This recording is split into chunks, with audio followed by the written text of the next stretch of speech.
Denver's NWSL team has a name and a badge. We'll talk to the brand new commissioner of NISA. And is the MLS All Star Game a good look for MLS? That's coming up on today's Morning Kickaround.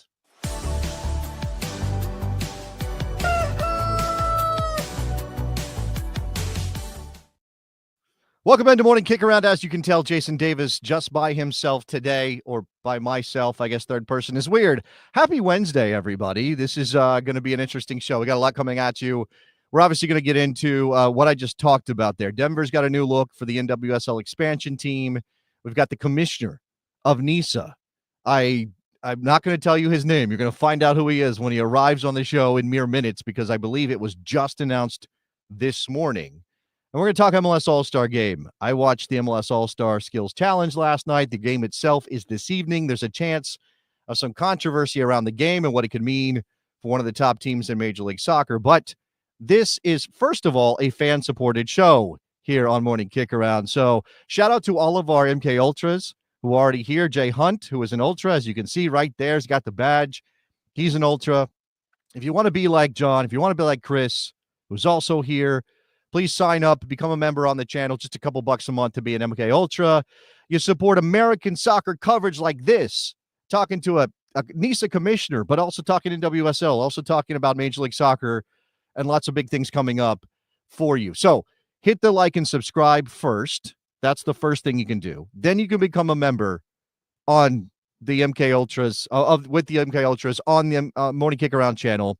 If you want to give us a little bit of money, but you don't want to become a recurring member, you can do that through coffee.com/Morning Kickaround. That's a way to throw a little bit of cash at us if you would like. If you do sign up on Coffee, you will get access to the MK Ultras Discord, which is a community that we've got going on. Lots of really fun stuff in there. By the way, MK Ultras members, you're going to start getting something I've been doing for my friends at the Best Soccer Show, the Daily Davis, which is almost daily, little missives from me that pop up in your feed, a little bit of bonus content. You got a little preview of today's Morning Kickaround on today's Daily Davis, and some of the things that are rattling around in my head as we talk about Major League Soccer and what it's doing with this All-Star Game. If you want to send us an email, you can do that at morningkickaround@gmail.com. Easy way to jump into the show and be part of it and give us your thoughts and all those things. We got a bunch of promotion and relegation manifestos over there, which you haven't mentioned in a while. Jenny was popping up the socials as well. Blue Sky, Instagram, also on X for the moment. M Kickaround is where you can find us. I think we are just a couple of subscriptions away on the channel from 3K. 3K sounds like a good number. I'd like to get to 3K. So if you haven't subscribed, do that right now. Help us get to 3K. And if you've already subscribed, share the show with somebody you think might like it. Somebody that loves lower division American soccer, somebody that just loves hanging out, talking about the game in the United States, all those things. Share the show so we can get up to that 3,000 number for the Kickaround crew, which is a different name I just came up with. I don't intend to use that very much, but all right, here we go. All right, on this show, we're going to get into the news. Let's start off with today's long balls.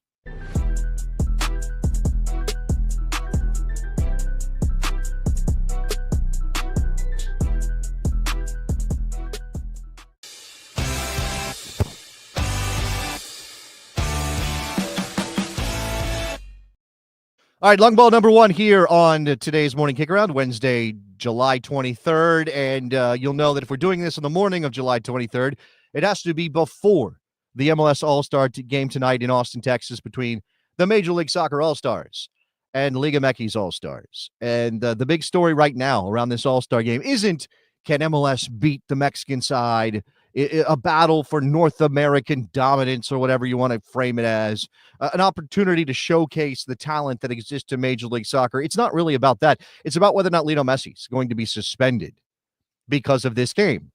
Lionel Messi, a no-show for training, match day -1, or whatever they're doing down in Austin. Nico Estevez, Austin FC head coach, is the coach of the MLS All Star Game. And he was not there, Lionel Messi, the most famous player in Major League Soccer, the most famous player in the world, the best player you or me or anybody else we know has ever seen play, was a no-show. And no official communication from either Inter Miami nor Major League Soccer that Leo Messi and Jordi Alba, his teammate, who was also an MLS All Star, no communication as to whether or not they're actually going to play or be involved. So this is very much a mystery right now. And if you know your MLS just a little bit, you might know that if you skip the All Star game, if you're named to the All Star team and you skip the All Star game for any reason except a legitimate injury, a credible injury reason, you are suspended for one game in Major League Soccer. Now, it's one game. It's not two. It's not three. It's not five. I don't want to build this up to some dramatic thing, but we are talking about the most famous player on the planet. We are talking about Major League Soccer's cash cow. We are talking about a guy who draws attention wherever he goes. And while maybe some of the bloom is off the rose a bit for some American soccer fans around the country, maybe we have a little bit of soccer fatigue. I know that, Messi and company went up to New Jersey and played the Red Bulls on the weekend. Thumped them. Was it 5-1? The scoreline in that game? Lionel Messi again with multiple goals after being blanked against Cincinnati. And I don't know that Red Bull Arena was full to the brim. And I do know that there were tickets available kind of almost up to kickoff. Shout out to my friend Mark Fishkin, who was posting about that on Blue Sky. So it's not as though everybody's chomping at the bit and that Messi is still driving this incredible secondary market for tickets like he used to. But this still is a massive deal for Major League Soccer and for Lionel Messi if he has to miss a regular season game because he misses the All-Star game. Now, there seems to be some skepticism.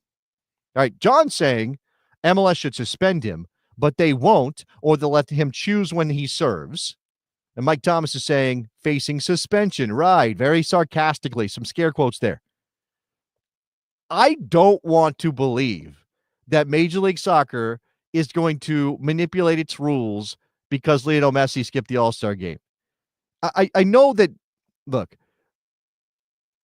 Major League Soccer has, in the past, massaged its regulations in various ways for various reasons.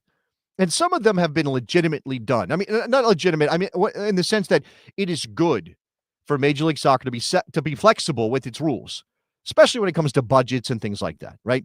You shouldn't have rules. If your rules are sort of restrictive in nature, which is the situation with the MLS All Star rules. The MLS budget rules. I'm getting my lines crossed here. If your rules are restrictive when it comes to your budget and your roster, then you can always release them. Closing them down is a much different kind of operation, but you should be able to say, well, those are sort of arbitrary rules put into place just to maintain a level of parity or to keep teams from spinning out of control. So we reserve the right at any time to release those rules, to open things up, to change a rule if it benefits the league. It would be ridiculous from a business perspective, from a league growth perspective, for Major League Soccer to say, well, we put that rule that's only existed for 2 years on the books. We can't possibly change it or remove it or relax it because it's already there. I mean, this is not, and I hate to bring this in, this is not the Constitution of the United States of America, right? We're talking about things that are arbitrary by nature and established by a league that is ultimately in control of its own destiny here.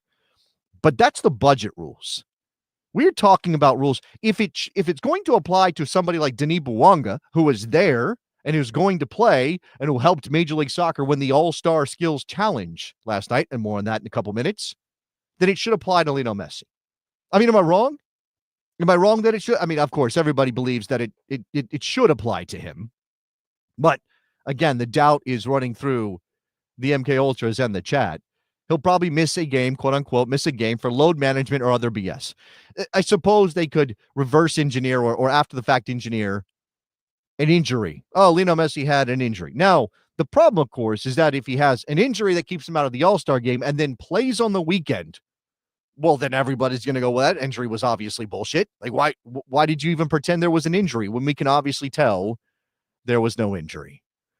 I've seen this picked up by numerous soccer news outlets around the internet today. It's in Spanish in a number of places, obviously, because Lionel Messi's reach extends across continents and languages. And by the way, next up for Inter Miami, should Lionel Messi be suspended, is FC Cincinnati.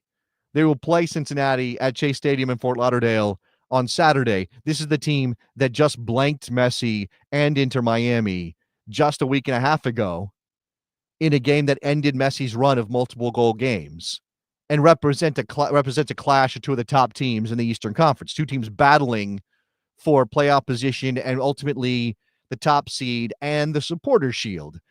Inter Miami has 3 games in hand on everybody ahead of them, and they are 7 points back of Cincinnati. I'm just saying, if the league relaxes his All-Star Game suspension rule for Messi, it's not going to go over well. And I don't always get too precious about these things. Some of these things, again, this rule is relatively arbitrary too. But if you install this rule and you've applied it in the past, and I believe there is some sense that one or two other players, at least one other player, could be in danger of being suspended. David da Costa, I believe, was selected for the All-Star Game, but could miss out. And again, if it's not injury that he misses the game for, well, then we're talking about a suspension. I'll have to check up on da Costa here in a little bit. All right, moving on. Long ball number 2 here on a Wednesday. We've been waiting for a while, right? Denver was awarded an NWSL franchise at a record expansion fee for that league. Now, there are some negative things swirling around the new team in Denver because of some choices they've made with hirings and people named in the Yates report. But I don't want to dive into that. I just want to go very simple. Let's go visuals today here on a Wednesday. Here is the new name and logo for the Denver team in NWSL, Denver Summit FC. Now, just like everything else in American soccer, this name has split opinion across the internet. I have seen people say, I love this. This is great. It's got, a color scheme that makes it stand out. Obviously, not everybody goes, hey, you know what we should do? Green with orange and yellow. Now, it also, though, is almost so cliche to Colorado that I think it's striking some people as lazy or not nearly as interesting enough for what was possible. Now, I'll tell you my immediate reaction was I like it. And just my immediate reaction without diving too deeply into what it is and what it isn't. The green mountains makes me think of Colorado. If you've ever seen a Colorado license plate, that's what a Colorado license plate looks like. So for me, it evokes the Colorado license plate, which evokes Colorado, which makes me feel, and I have family from Colorado, so I am, I like that part of it. The sunset element, again, fairly cliche, but it's got something interesting about it. Again, I don't know that anybody would think, you know what we should do? Put the green with those sunset colors. I have seen some, explainer things about this, that there is, that the slope on the mountains is 26 degrees because they're starting in 2026. Okay, Easter eggy stuff. I mean, yeah, sure, whatever. If that floats your boat, more power to you. I'm not going to be mad about it. It just feels a little over the top. Now, there are alternate marks, and give me your thoughts here on this logo. All right, Jay Hunt is the perfect mix of European and American. Okay, like that. Mike Thomas, I like it. Good name. Logo is pretty clean. All right. Pretty clean is a nice way to describe it. There are alternate marks here. So let's look at these. This is the D with the mountains in the front. I dig this. Now, this also plays directly to me because I'm a Denver Broncos fan, and we got rid of the D with the Bronco coming out of it a long time ago, and I'm still sad. Like, that's 30 years that happened, and I'm still sad about it. I don't love just the Bronco head or whatever we're doing now. So I like this. I love the D. Jay Hunt saying perfect hat logo. Absolutely. Now, I did see this opinion. I saw this opinion. This is from Chris. Reminds me of a national park patch. Now, he's giving that a thumbs up. I think some people might say, well, a national parks patch, is that a good thing? Do you want to be associated with that? Is that what a football club, a soccer club should look like? Yeah, I'll leave that to you. I do think what always stands out for me in these situations is you are not going to make everybody happy. You have to accept that when you start the process of trying to brand your new soccer team. That being said, you can go one of two ways. You can either choose the path of least resistance, which is to do something boring, something simple. Just call it Denver FC, Colorado FC, whatever. And then I don't know. Again, something a little less demanding of the viewer. I mean, I think because of the color scheme and some other elements, this one at least has that. Now, again, cleanliness, is it clean? I'll leave that to you to decide. There are some things about it that I think are, national parky or brewery logo, which is what I saw some people say on Blue Sky. There is also this patch, by the way, or this alternate logo. This is those mountains again, the same mountains, consistent across all three, but with 5280 behind it, 5280 in the colors of the sunset. 5280 is the elevation of Denver above sea level, right? So that's one of the elements that Denver always, harkens to, always points to, that the Mile High City thing, being 5280, being up there, reminding any other visiting sports team, when you come here, you're playing at altitude. Get ready. Now, it's not the same as playing at altitude Mexico, which we know that MLS teams have learned in very difficult ways. The crest, secondary logos, all of this designed by, I'll give you one guess who designed this. Chat, does anybody in the chat know, or could you guess without looking, who designed these logos for the new team in Denver, Denver Summit? And I really haven't even talked about the name. We'll get to the name here in a second. Do have some other, in my opinion, that's a good hat logo, would fit the front of a good flat bill perfectly. Good branding from Mike Thomas. Mike Thomas and Chris with the right answer. Matthew Wolf. Of course it was Matthew Wolf who designed these. Matthew Wolf, a guy behind, LAFC, Tulsa Athletic, the current Chicago Fire badge, I believe is a Matthew Wolf production. Somebody let me know if I'm wrong. Vermont Green, which he's involved with that club, not just in terms of the branding, but also involved with that club.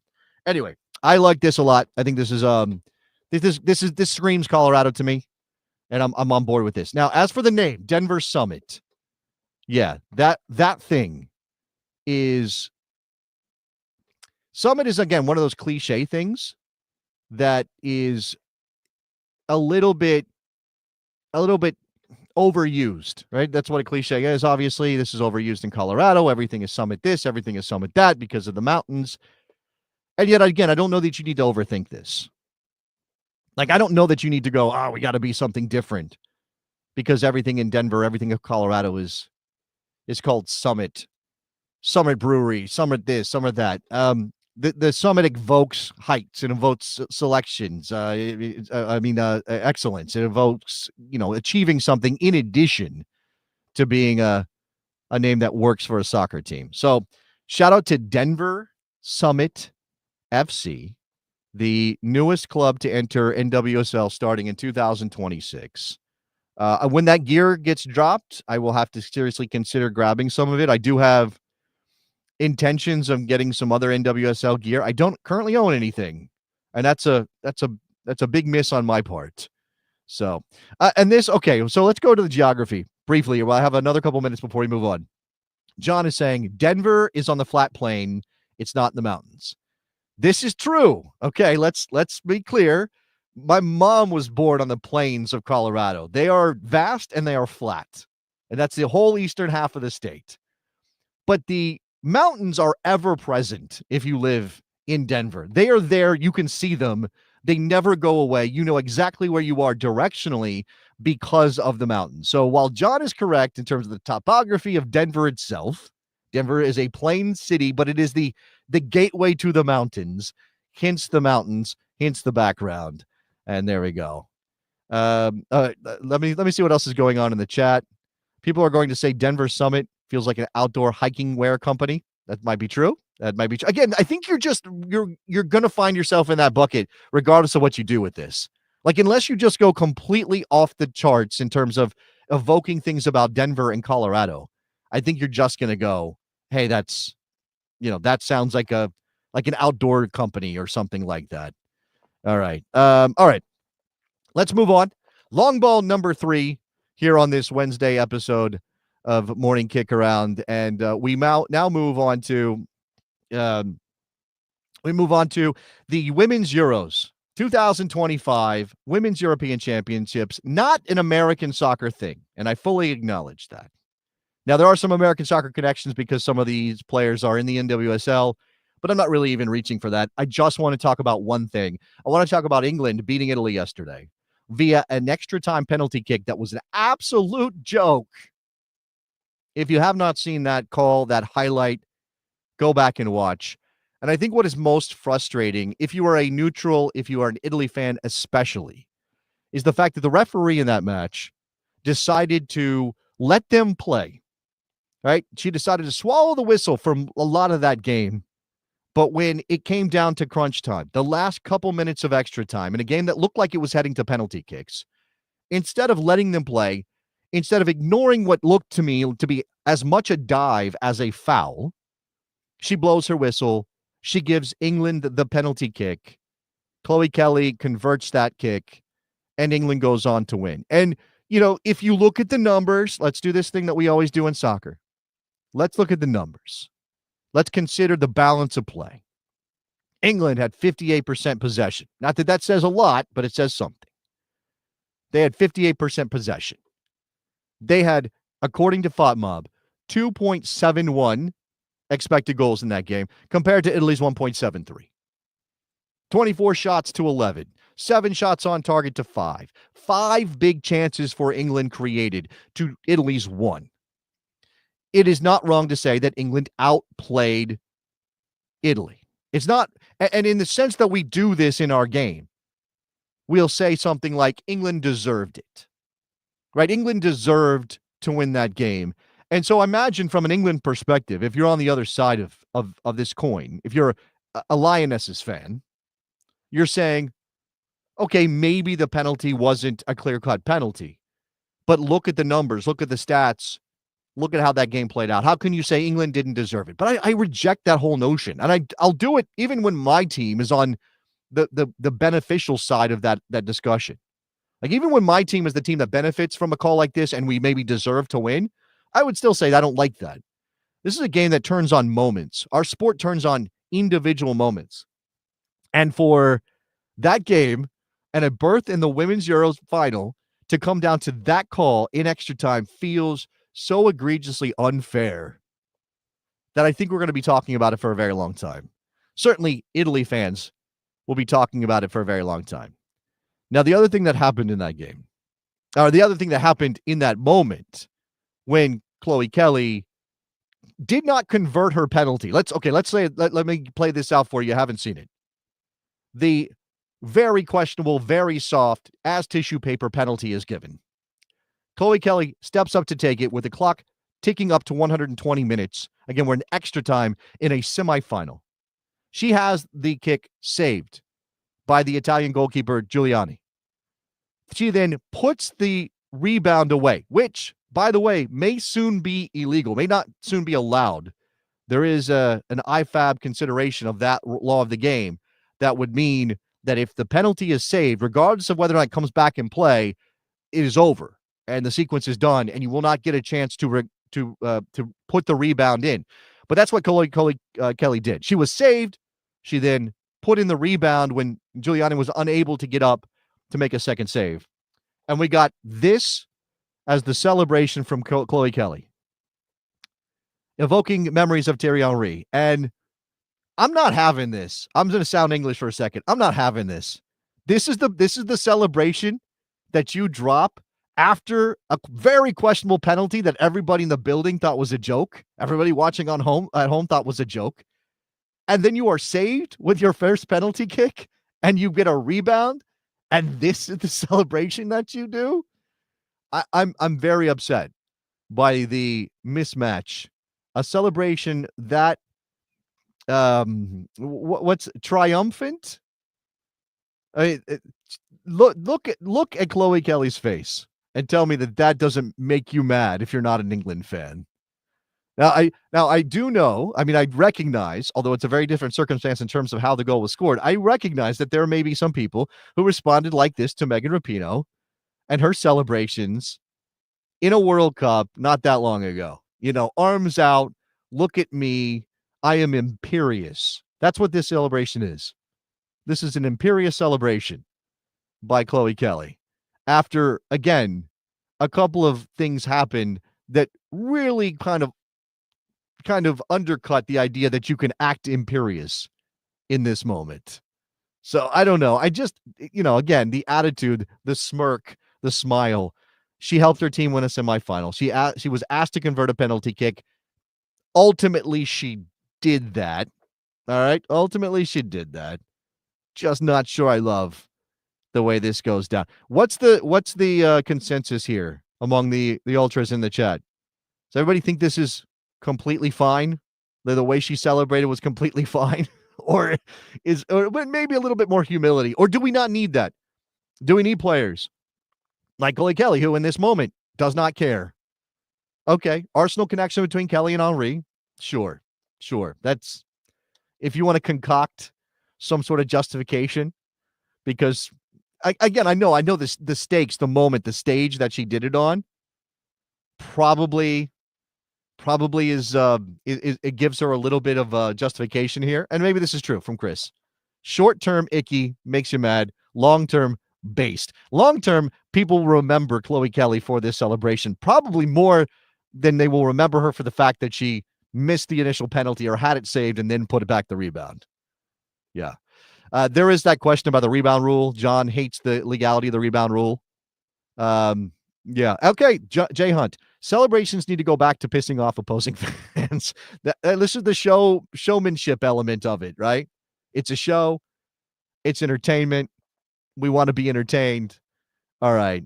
Go big and brash, says Riverside Grove. All right. You guys are on board with Chloe Kelly doing this. Okay. We'll let her. I mean, it's not our decision. She's allowed. She's the one that scored the goal. I don't get to say anything except it bothered me that she did this. There you go. All right. If you have not become a subscriber to the Morning Kickaround, you can do that right now. Hit the subscribe button. Join up this little community that we got going. Help us out. Help us get to 3K. We are nearly there on MK on the MK channel to 3,000 subscribers.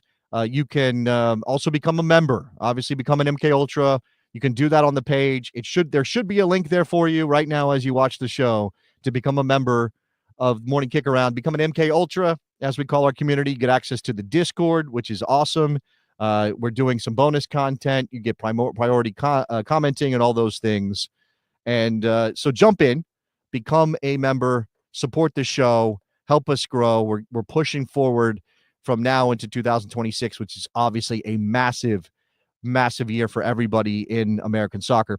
You can send us an email. You can do that at morningkickaround@gmail.com. If you want to get us directly, we will respond to your emails. We still check those.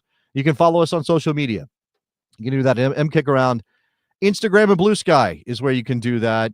X as well. We'll post some videos and you can follow along with us over there. If you want to give us a little bit of money and support the show without signing up as an MK Ultra, you can do that at coffee.com/morningkickaround. Had a couple of people do that. Thank you very much for all of that. I want to shout out all of our MK Ultras who are in the chat. I know some of you have already been on screen with your comments. Jay Hunt, Chris Sau, my man Mike Thomas out there. Phil and Miketon is his other name. That's an inside joke. Maybe one day I'll explain that. Anybody else who signed up who's in here, thank you very much for doing that. I see our next guest is waiting, and rather than keep him waiting, we're going to move on. When we come back, it is a hot topic. We're talking to NISA's new commissioner. Stay right there.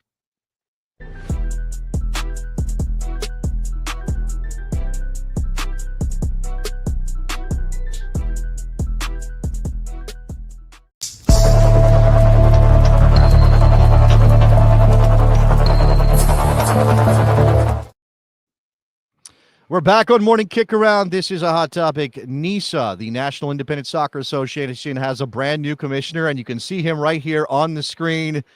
Chandler Hoffmann joins us. I see that the press release about your appointment, Chandler, has just hit my inbox about a half hour ago. So you're as fresh can be. Congratulations.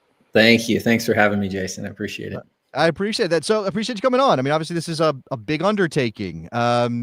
I know you've been getting your education to do something like this. You know something about this league. You played in this league. First of all, what is NISA trying to accomplish right now? Where is NISA in the American soccer system right at this moment, Chandler? Yeah, I think it's A refresh. I mean, you've seen kind of from the logo re-release to the executive board complete shakeup. So there's the pro tournament coming up in the fall, and kind of using that as a springboard going into 2026. And I mean, it's a big year for U.S. soccer in general, but for NISA specifically. So we're excited about some of the things we have coming out. I know we're going to be a little remedial here, right? But I think this is kind of necessary to educate some people in American soccer who maybe don't know a lot about NISA and what the original concept and sort of the intention of NISA was, and sort of where you guys are now with your appointment. And I know there's a new CEO, and you mentioned the board, but what kind of thing is NISA? I mean, do we look at it as an analog to any of the leagues that exist? Where is the number of teams? What kind of clubs are you guys trying to involve? I mean, what does that look like? Yeah, I mean, as a league, we want to be, as the name states, the National Independent Soccer Association. So instead of the franchise model, which is very common within U.S. soccer, they are independently owned clubs. And so they form like an executive committee, and that's who Matt, the CEO, and I will deal directly with, is that executive committee, which Bob's the chair of currently. And so, yeah, it's just kind of a different model, definitely based more on what you see kind of in Europe or other countries, where it's not one league that owns all the teams, but the teams are all independently owned. So it is different in that sense from the U.S. soccer standpoint. Yeah, I know. If you go all the way back to Peter Wilt and some of the things that happened in the very beginning of NISA, and obviously through to where we are now, and there were some difficulties and bumps in the road, and we can talk about those. But one thing people will point to, and I'll throw in one of our member chat comments here. This is from Mike. NISA's lower barrier of entry seems to have been a bit of an issue in the past. What's the threshold for entry? I mean, that's the thing. Like, it's not franchises; they're independent clubs. But if you are saying come one, come all, you kind of run the risk of some of these clubs not being all that well run. How does that affect the league going forward? Yeah, I think there's a big onus from the new executive committee to make sure that these teams that are coming in are well vetted, in that there's longer than a 1 and 2 year plan, and that there's an understanding that it can be challenging in lower division soccer to generate revenue. And so to seem to have come in with frozen. eyes wide open of what that could actually be like.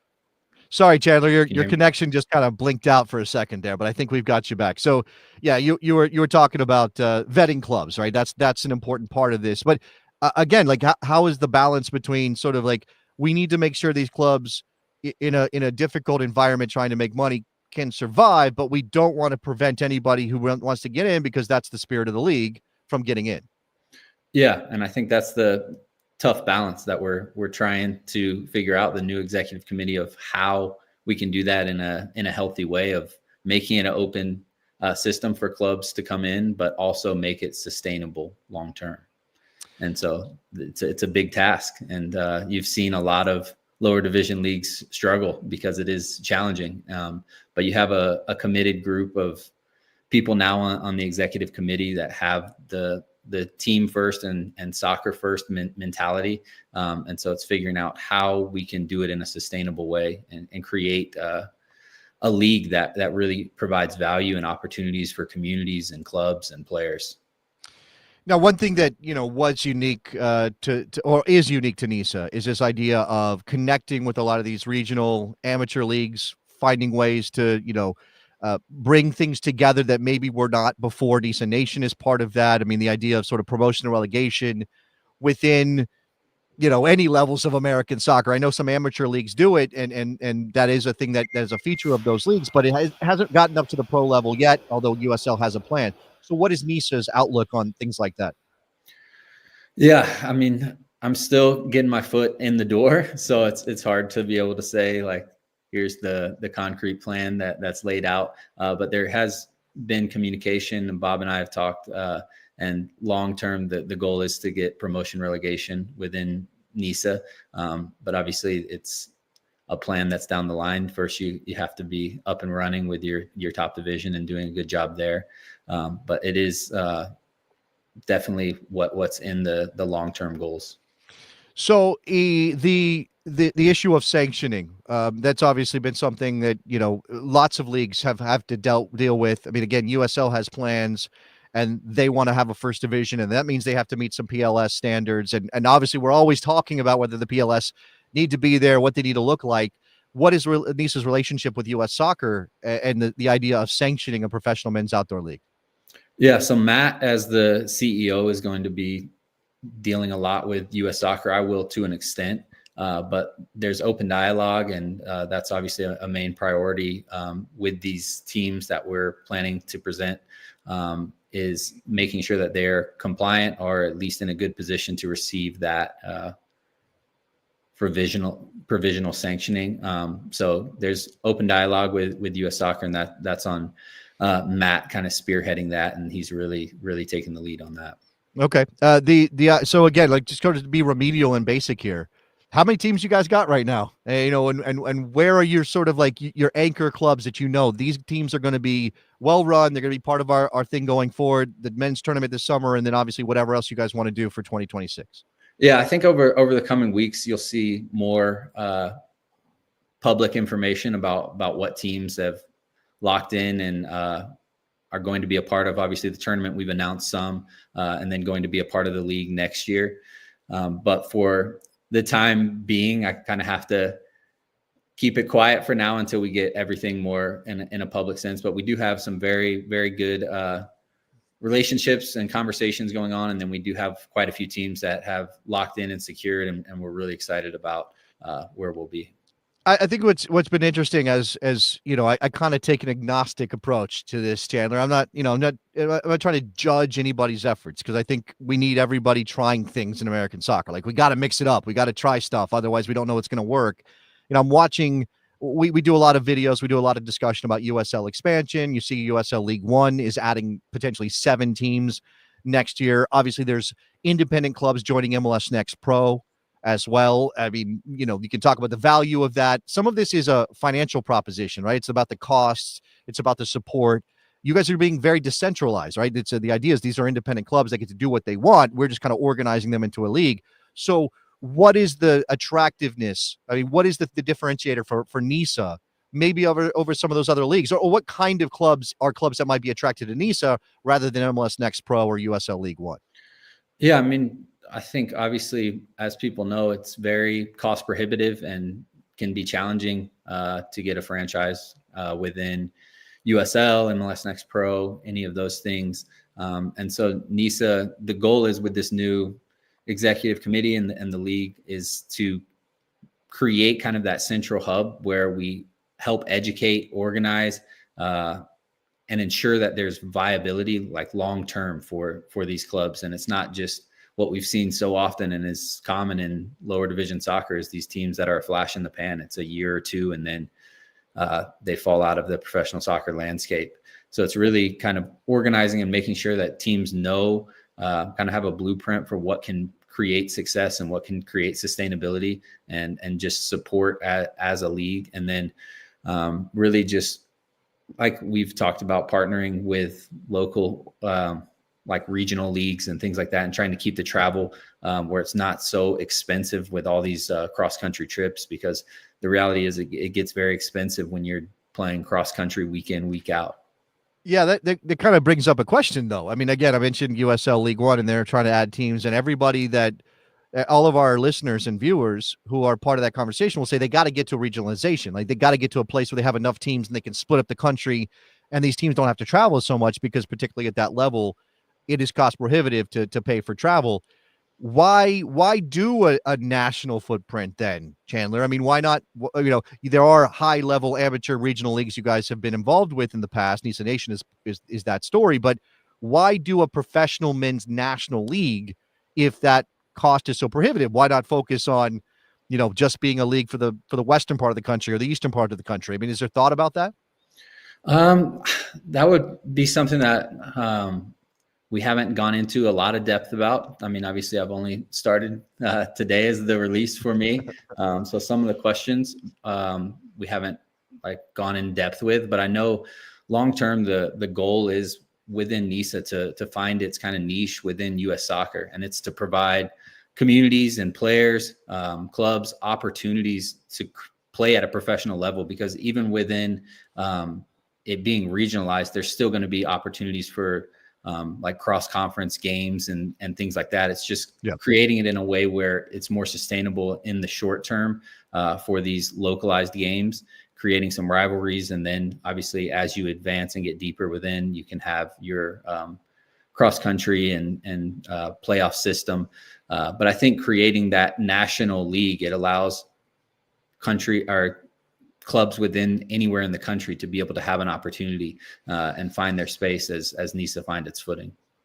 I want to ask about you and what led you to decide that you wanted to do this, that this is the next step. I mean, people can obviously look up your playing career and play for the Galaxy. You spent some time in the lower divisions of American soccer at the end. So what was it that was attractive to you about taking on this challenge of being the commissioner of NISA? Yeah, I have a huge passion and love for the game. And obviously growing up in Alabama, not exactly the hotbed when I was growing up for soccer in general. You know, it was like American football and just real quick, I want to interject. So Alabama killed my soccer career but not Birmingham. I know you're from Birmingham. I moved to, I'm older than you. Let's just make sure that's very clear too. I'm significantly older than you. But I moved to Montgomery when I was in 5th grade. I had been playing up to that point. I moved to Montgomery in 5th grade, and it just wasn't good enough for me. I didn't like it. I didn't think they cared about it enough, and I stopped playing soccer. And I had to rediscover the game later on, Chandler. So bring Alabama. I know Birmingham's doing work. Bring Alabama along. Yeah, absolutely. I mean, it's fun seeing guys like Chris Richards and Tanner Tessman. Yes. They've really kind of taken what I've done and then taken it to a whole nother level. So it's cool to see their success. But yeah, so I finished playing at the end of 2022. And like you said, I feel like I'm uniquely positioned in that I had 4 years in MLS, played in USL for 5, played in NISA for 2. So I've kind of seen every level of professional soccer within the US and had some success at all different levels. And so when I finished playing, I was like, what do I want to do? What's next? And I knew I wanted to be involved in the game in a meaningful way. So I started my master's program at Georgetown. So doing my sports industry management, which I'll finish up here in the next couple months. So it was kind of a natural transition in that what I was doing in my courses kind of led straight into a conversation with Bob a couple weeks ago. And it got me excited about the idea and hearing that it was a whole new revamped executive team, a revamped vision, and the opportunity to kind of revive something that had a lot of people thought was going to be dead. You know, like there was talk that NISA was going to be no more. But hearing like what Bob's vision was, and then seeing some of the guys that they were bringing in, it excited me about the possibility of doing something special within U.S. soccer. And I think there's a huge opportunity. And so it was something that excited me. I am interested. I am intrigued by the fact that you bring a player's perspective to this, because I think, you know, one thing that a lot of us worry about is, and obviously players will worry about is, am I joining a club that's going to pay me? Like, am I going to get paid on time? Are things going to be well run? All of those things. I mean, we don't want to, I as somebody who's been covering American soccer for 20 years, Chandler, I mean, I just get tired of saying, oh, there's that club that doesn't exist anymore. Here's that other club that doesn't exist anymore. I make a joke on this show and other things that I do that this room I'm in, this studio that I've created, is full of stuff for clubs that don't exist anymore. American soccer teams, and they're not all of them are like from the 70s or whatever. They're all, you know, lots of them are from the last decade or two, and that's what we want to guard against. So that is that something that you have to focus on. I mean, I don't know how you guarantee any of that, especially if you want to let these clubs maintain their independence. But that's what people are going to worry about. Are players going to get paid? Are the standards going to be in place? Yeah. I mean, for me, a huge portion of my role is having that player first ethos. I mean, having played in the league and seeing some of the challenges that some of my teammates faced and just hearing some stories around the league, that's a huge priority to me, is to create a situation where our league is a place that players want to be. They know that it's going to have a certain level of professionalism, and ensure that players know that when they're coming into NISA, that the clubs have been vetted, and there are basic minimum professional standards, because because it's an open system and clubs are going to do things a certain way, there has to be a certain standard, like a professional bare minimum standard that players can know as they're playing in this league that they can expect. And so that's a big thing for me, is operating between the league and the clubs to ensure that these sort of professional standards are met. And I mean, obviously the most basic one is what you just discussed, that when players sign a contract, that they're going to get paid their money, that there's not this fear like, oh, the club could fold in a week, or I'm not going to get my paycheck, because that is not professional soccer, and that's not what NISA will be. Right. I think what we as American soccer fans, and a lot of us are romantics, so we want to see clubs kind of come out of nowhere, a bunch of guys get together, a community decides we want a soccer team, and we allow for that in American soccer. And it's obviously not the case that you can just start an MLS team or even start a USL team. That takes millions of dollars. So I want there to be a level like this. I really do hope that there's a level like this where it's a much smaller effort that is required to get a professional team off the ground. But of course, that's the difficult thing, is the standards of it. And I guess, like, I would wonder, do you think that there is enough of an appetite in certain places in this country to sort of allow for, okay, this is going to be a little janky to start. This is not going to be the prettiest thing on the planet. Maybe the fields or the stadiums will not be, super fancy. We have to allow for that for community-based clubs. Yeah. And I think there has to be that kind of understanding and view sometimes, as a perspective, as a fan or a supporter of the league, that there are going to be growing pains, and to allow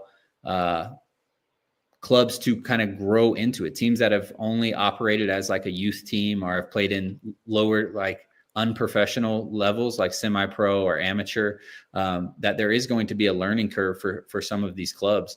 And so I think the narrative that needs to shift is that this is an opportunity for players that would most likely otherwise not be playing professionally, or clubs that would not have professional clubs, or communities that would not have professional teams. And so I think we're quick as a fan base or as supporters to be like, well, this isn't professional. This doesn't look professional at all. And it's like, there's no time to allow the club to understand what it takes to be professional and to grow in that area, and recognize this is an opportunity that most players would never get if this league did not exist. Chandler Hoffmann, he's the new commissioner of NISA, officially named this morning. We might have had a little bit of advance warning that it was happening. Chandler, sounds like you have a big challenge in front of you. I'm thrilled that you're getting this opportunity. I'm looking forward to talking to you about this as you get your feet wet and the thing move forward. I appreciate you joining the show. Thanks, Jason. Thanks for having me, and thanks for what you do. It's much needed. Hey, by the way, I want to get your email address. You said you're doing this at Georgetown. Are you local to Georgetown? No, not local. They have the online program. But online's ruining it. I was like, I'm going to get lunch with Chandler Hoffmann. May not happen. Appreciate your time, Chandler. Thank you very much. Thank you. There goes Chandler Hoffmann on Morning Kickaround, doing the work, getting ready to be the commissioner, or starting as commissioner of NISA, something we will definitely be following here on Morning Kickaround. All right, if you have not liked and subscribed to Morning Kickaround, you should be doing that right now. You can become a member of the MK Ultras for just a couple bucks a month, get access to the Discord and the community and some bonus content and priority commenting and all of those things here on the channel. We're covering American soccer from the bottom to the top, as I am starting to say. You can follow us on social media, on Blue Sky, X, Instagram, at MKickaround. That's where you can do that. That is a very easy way to keep up with what's going on with the show. If you want to throw us a couple bucks and not do it through YouTube, you can go to coffee.com/morningkickaround and give us a little bit of money to support the show moving forward. You can send us an email on whatever is on your mind. If you want to write in long form, you can do that at morningkickaround@gmail.com. I will point out that the MK Ultras got a bonus bit of content in the YouTube feed this morning, the Daily Davis, my thoughts on a number of things, including the MLS All Star Game, the MLS All Star Skills Challenge, things of that nature. And that's what we're going to talk about next when we come back with American Soccer is Weird.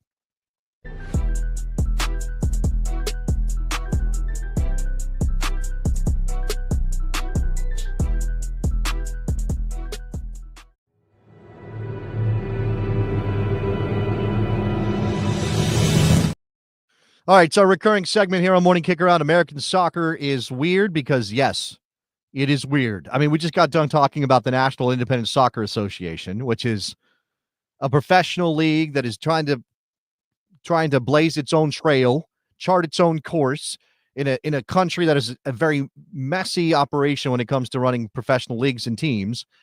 And this brings me to Major League Soccer, the All Star Game. Tonight in Austin is the MLS All Star Game featuring a bunch of MLS players against a bunch of Mexican players. Now, you know who won't be there?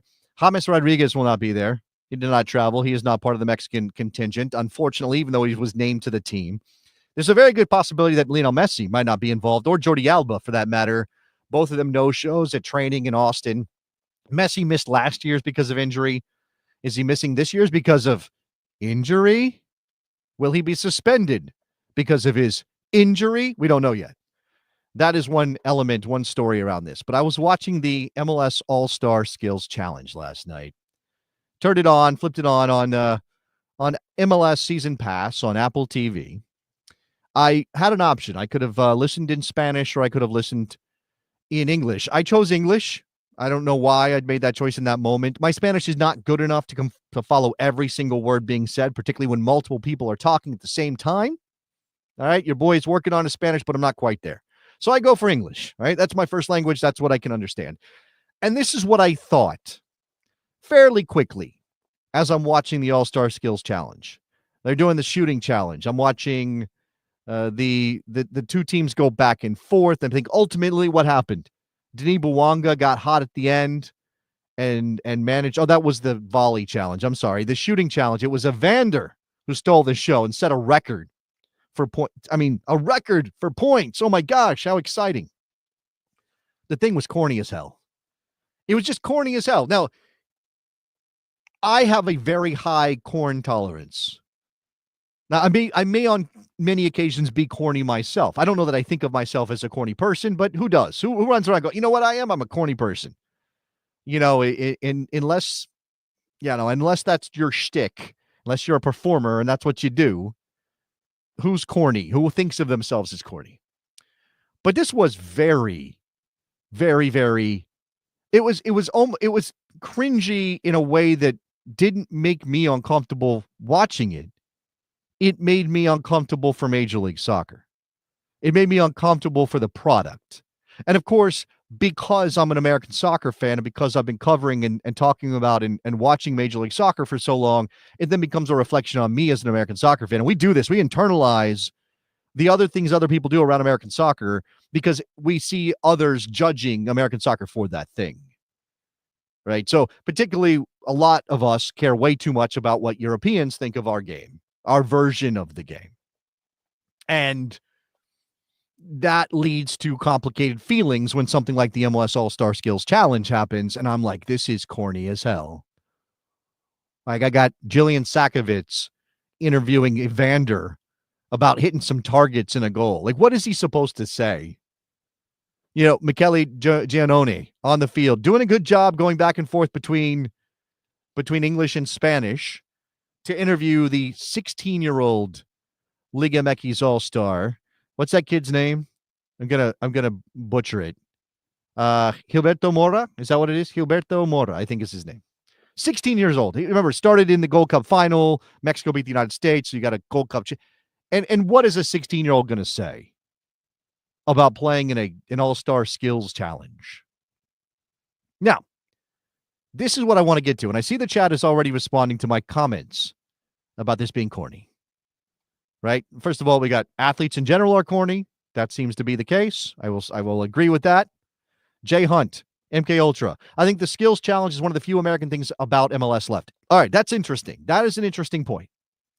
Because there is that, again, that instinct to run away from the Americanness of something. And as a booster of let's just be authentically ourselves, let's be American, how can I sit here and argue that the skills challenge is a bad look for Major League Soccer when I also say sometimes, hey, lean into being American. And when I talked about this morning, I that's the emotion. That's the thing. Like, is this a situation where Major League Soccer just needs to lean into the being American, and sometimes American means corny, and just own that? Or is it a problem? Now, another element of last night's festivities in Austin was that YouTuber iShowSpeed was involved. Now, he wasn't on either team, but he did start off the shooting challenge. So they recruited iShowSpeed, who has 42 plus million followers on YouTube. Morning Kickaround might take a little while to get there. We're going to get there one day. Probably not. He's one of the most popular YouTubers on the planet, right? One of the most popular streamers in the world. He kind of pops up everywhere with soccer these days. I think he was involved in some UEFA stuff. Maybe he's been around. He was in the Champions League. Club World Cup. That's what it was. He had Johnny Infantino on his stream, right? And he is. I mean, I don't. He's not for me, right? iShowSpeed is not for me. Like I'm not. And I'm not judging that. Like, if Major League Soccer thinks that he is going to bring some attention to their product, and that's a benefit to Major League Soccer, and he wants to be involved, or they can pay him whatever he wants to be involved, more power to him, I guess. More power to him. I mean, I see a little bit of resentment here. Jay Hunt, he has zero ball knowledge. He's just a massive Ronaldo fan that is forcing himself into the space. I heard that he said on mic in Austin last night that he's a Ronaldo fan and he got booed for it. which Austin fans, let's go. That's good stuff. I don't know. The whole thing has that vibe of trying too hard. That's what it is, right? Major League Soccer tries too hard. And it's not cool to try too hard. It's not cool to make a big effort.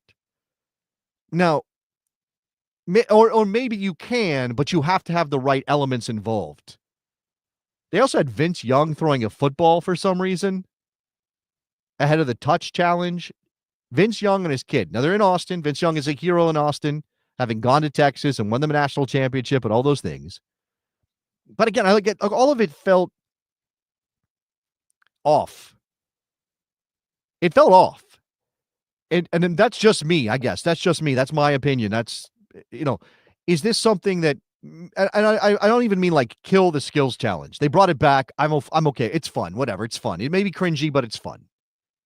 It is not something that I think should be a major reflection on Major League Soccer's value in the world of soccer, the world of football.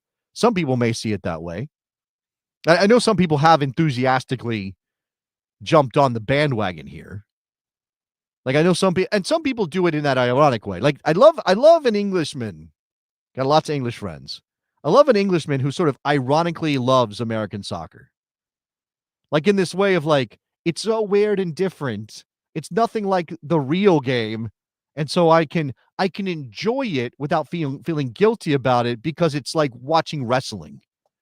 We all know it's not real, but there's enough reality in it that we can just sort of accept it for what it is.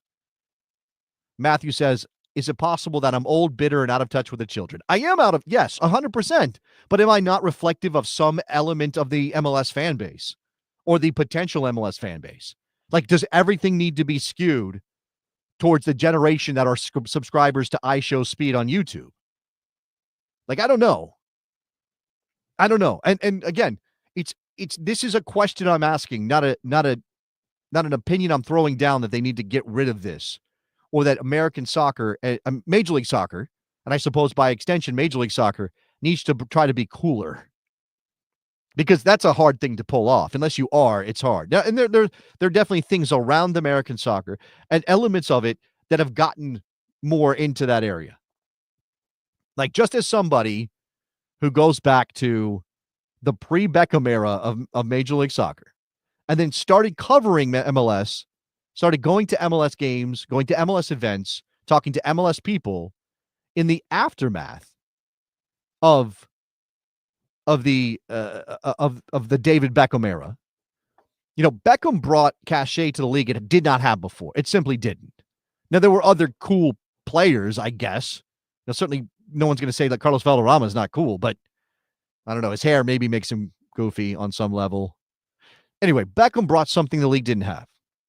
And then there was, among a group of us who became American soccer writers, analysts, podcasters in that generation, right? The people that the people that jumped on at that moment or who had already been around, but now were kind of riding a wave that Beckham helped create. There was this sense that we needed to evolve, right? The first evolution of Major League Soccer or American soccer needed to be from the orange slices, halftime, soccer mom, youth soccer vibe, right? Because that's a particular kind of flavor. And that flavor was established because soccer for so long was a suburban exercise, mostly with white kids of privilege, middle class, upper middle class white kids running around these fields in the exurbs, right? It didn't have American soccer didn't have cachet, and the soccer mom thing didn't help, right? Because a lot of America thought when they thought soccer, they thought soccer mom, and that didn't help. Soccer moms are not minivans, and that's not cool. Orange slices, that's not cool. Now it can become cool eventually after the fact, again in some ironic way, but it took a long time to move on from that. And maybe one day I'll, on this show, have some conversations with some people who were around when all this stuff is happening. Talking about Sean Francis and people like that, because that was what we were chasing. Like, we wanted soccer to be cool because obviously that would make us feel better, but also it would hopefully help the game become more popular. Like, I don't know. It is an interesting conversation. Like, when you look at world football, right? And by being the best players in the most popular game on the planet, you just have a cachet. You have a coolness factor, right? Kylian Mbappe, that kind of thing, right? Lamine Yamal's 17 years old. He's got the braces and the hair, and he's still, he's cool, right? That's what he is. No one's going to say he's not.